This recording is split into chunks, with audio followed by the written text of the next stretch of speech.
Welcome back to another video. And in this one, I want to go ahead and talk about what has to be one of the worst designs when it comes to the gauge cluster on a vehicle.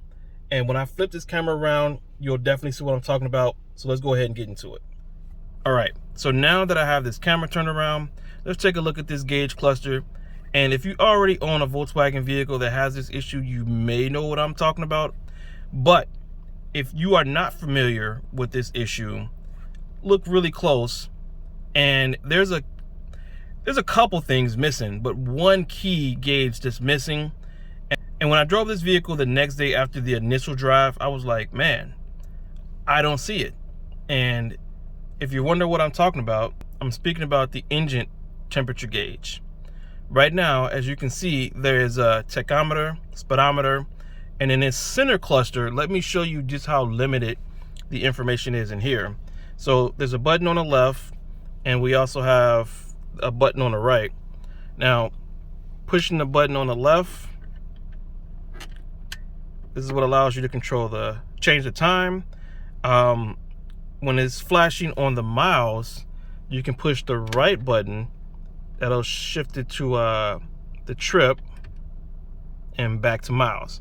So basically, I believe that's all you have when you press the left button. Oh, you also have your reminder to, like, you can set it for the next time you need to have service. So if you kind of cycle through after miles, you have that.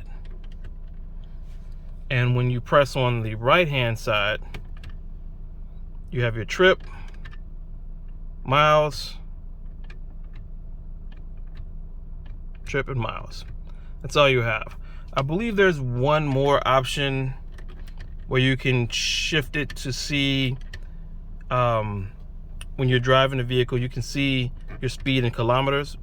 So yeah, if you press on that right button after the miles are flashing, right now you can see it was flashing 0 with the kilometers. So if I actually started to move, it would show that speed in kilometers. So that's it. So outside of the fact that it shows you your time, your temperature, your miles, the speed in kilometers if you so want to see that, and also the amount of fuel you have, that's all the information that you're getting in this gauge cluster.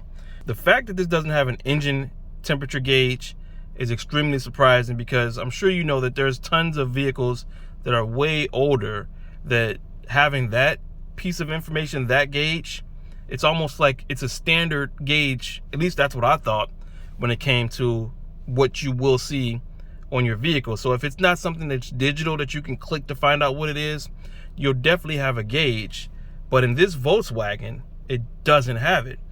So as you're driving and you have no idea of what your temperature is, if you had an overheating issue, like how often does that happen with these vehicles is what I'm curious about. From the research that I've done, there is a light that flashes that'll let you know that if you're overheating or close to overheating. But in those same posts, I've also seen that it when that light comes on, you don't have much time to pull over, so the damage just may already be done. Now, given that being the case, as I was saying, I'm definitely looking for comments in the comment section from Volkswagen owners that have experienced this issue, because to me, this could definitely be something that's extremely costly when you're talking about an overheated engine. And it's like, I'm really wondering, like, have you had this issue before? Did you have to get the repairs done? Did you choose to scrap the vehicle? Whatever the case may be, I definitely would like to know how any of the owners of a Volkswagen that have this setup, has it worked out in your favor where not having a temperature gauge has been no issue, or have you had to basically, deal with those costly repairs that come from overheating and you may not have really known because of the setup. Now, with that being said, I am on the hunt to find something that would allow me to see what that engine temperature is, if possible. Now, I have found maybe 1 or 2 devices that can help with that. So once I get them ordered and I receive them, I can make a follow-up video and say, just how well it works. But for now, I'm definitely looking for suggestions just the same. So if you found a fix to this horrible design, definitely throw that information in the comment section. But yeah, that's really it. This is a short video. I just really wanted to point this out because this is the first time in all the vehicles that I've driven where I've seen something like this, and I just, in my mind, I was like, this has to be something that has created some problems, more problems than not.